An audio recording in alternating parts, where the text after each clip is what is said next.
Okay, thank you. Richard? Okay, Richard has the floor. okay. I can tell you, this is not a Chinese issue. This is not a traditional issue. Based on the resident talking about the amenity and environmental protection, I can tell you, I have a paper here showing shark is not an endangered species from the organization called Convention on International Trade in Endangered Species. This is an organization by all the over 100 governments.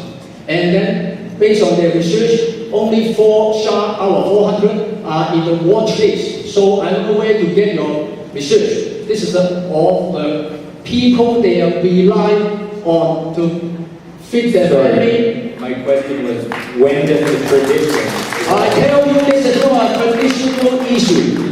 Heard it? Okay, next round. I can tell you, based on your rationale talking about ban the feed, on your criteria, there is a bunch of food. Let me finish, please.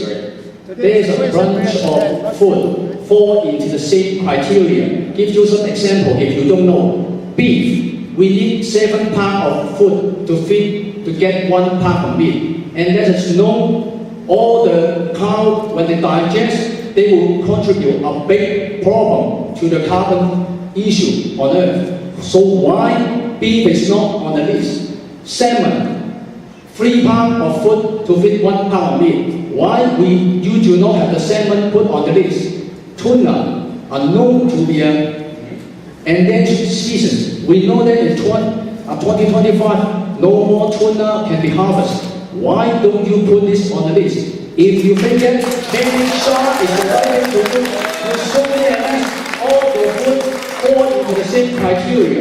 And you're talking about feeding, you have no proof how's the percentage of the shark feed sold in Calgary get from the feeding. But I can tell you, foie gras 100% produced in a very cruel way. A duck or a goose will force it for the entire year and then get the liver to grow up to 1 kilo and then to kill the goose just for the liver. Is it true? Is it true?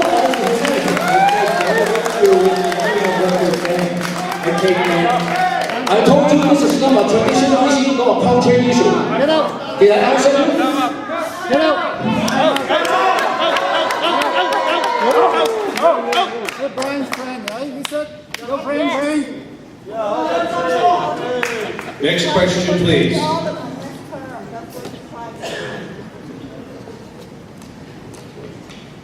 I'm K.W. Chan, President of the Alberta Chinese Community Congress, with more than 20 non-profit groups and with more than 4,000 members, both societal, non-profit organizations, as well as individuals. For your information, because I just learned that you don't really know much about Chinatown. I would like to invite both you and the other aldermen, as well as all the aldermen here, to come and visit our society very close by. We are at 116 2nd Avenue Southwest, and we have 5 floors there. The Alberta Chinese Community Congress shared the 2nd floor. And I have just been made president of the 5-story building. I'd like to let you know, in case you still don't know about Chinatown, which I think you still don't know, and you would like to know more about Chinatown, so that you do not make more errors. Let me tell you, do you know much about Chinatown? I don't need to answer your answer because you already said that you don't know.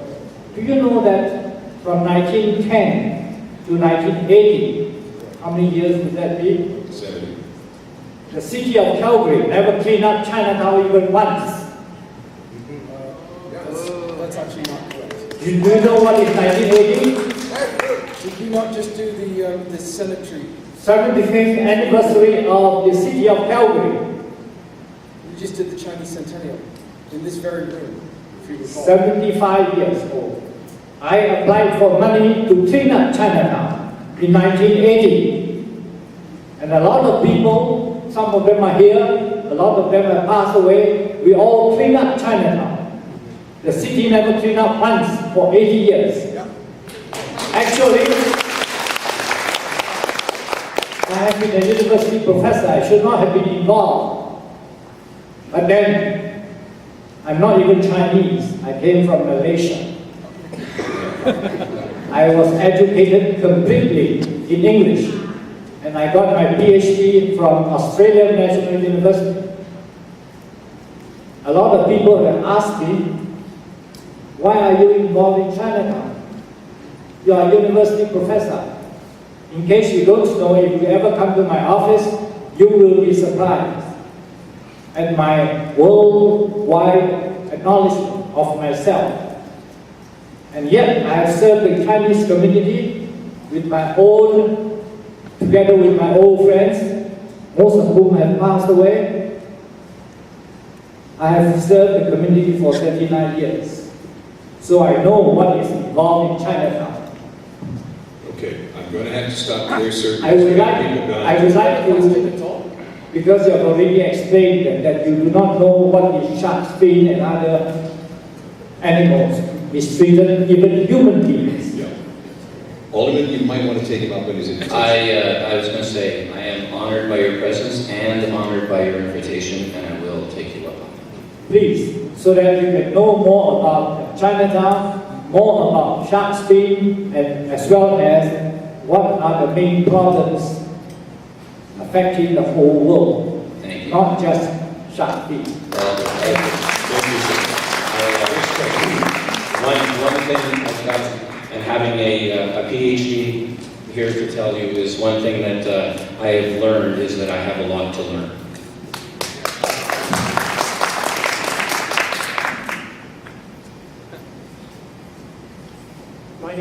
My name's Gary Beaton. I'm with the Cycling Promotion Group, Calgary Tour Society. Spell your last name, please, Gary. Beaton. Recently, we intervened in the community of Lakeview to kill some nonsense bike lanes, and I've seen a persistent problem that's involved the cycling community, that's involved Lakeview, and now has involved the Chinese community about consultation and engagement. And so we've been trying to get a message through to the Transportation Department of the City of Calgary for a number of years, and have been leaving a paper trail about violations of the engagement policy for all those years. And we need now to address the engagement policy, and if our behavior matters, and if we're going to act locally, then we should start within our own backyard, and we can start in City Hall, and we can start to practice what we preach there. And we can start with the engagement policy.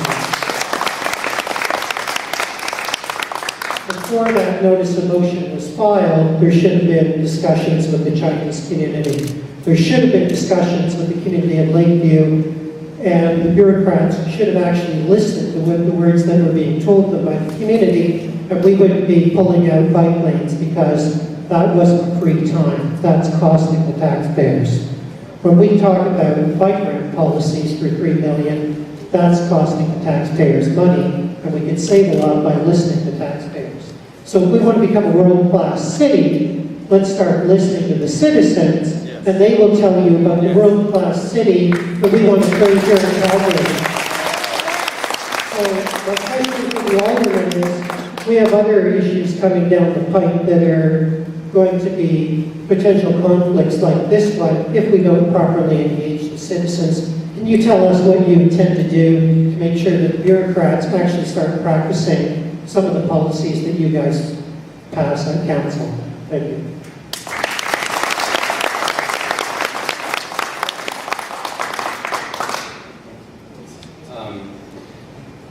There is a review right now going on of the city's engagement process, and I fully support that, and I think that we need to ensure ensure that it is as robust as it possibly can be. And so the engagement review policy has been, the engagement policy has been in place for a number of years now, and it is due for its review. And I believe, and I'm not sure, but I believe it is coming to council in 2013 for a renewed and revised engagement policy.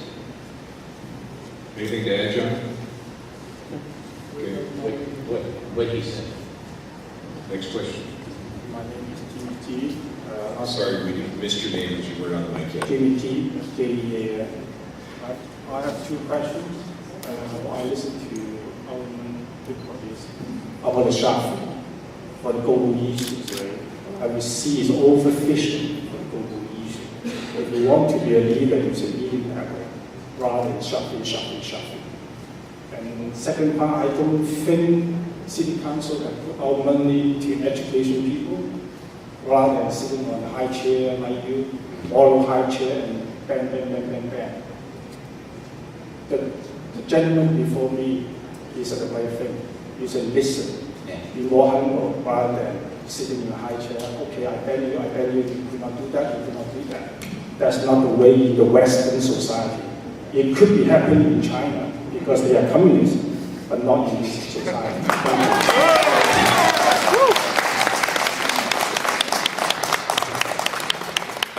Most issues get to City Council because City Council does listen. Not really.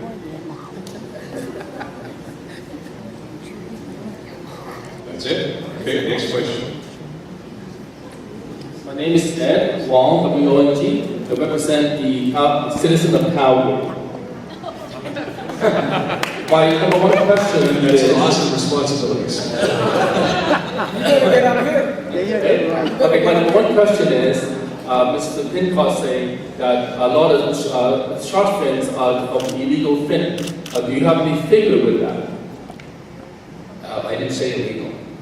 Or legal? Illegal doesn't matter, okay? Do you have any figures on how many sharks that die with just fin? Or how many sharks die with the meat, with the fin, with the oil, with the skin, or whatever? The estimation is 70 million. Oh, is it? Annually. Okay, so you're going to say 70 million sharks die just because the fin is gone? That's That's 17 million? 70. Okay, and do you have a figure as to how many sharks are legally harvested? No. In other words, the shark is caught and the whole shark is used. Yeah, no, I don't know what the shark fishery take is. I don't know if the shark cares whether or not it was killed. Well, exactly. So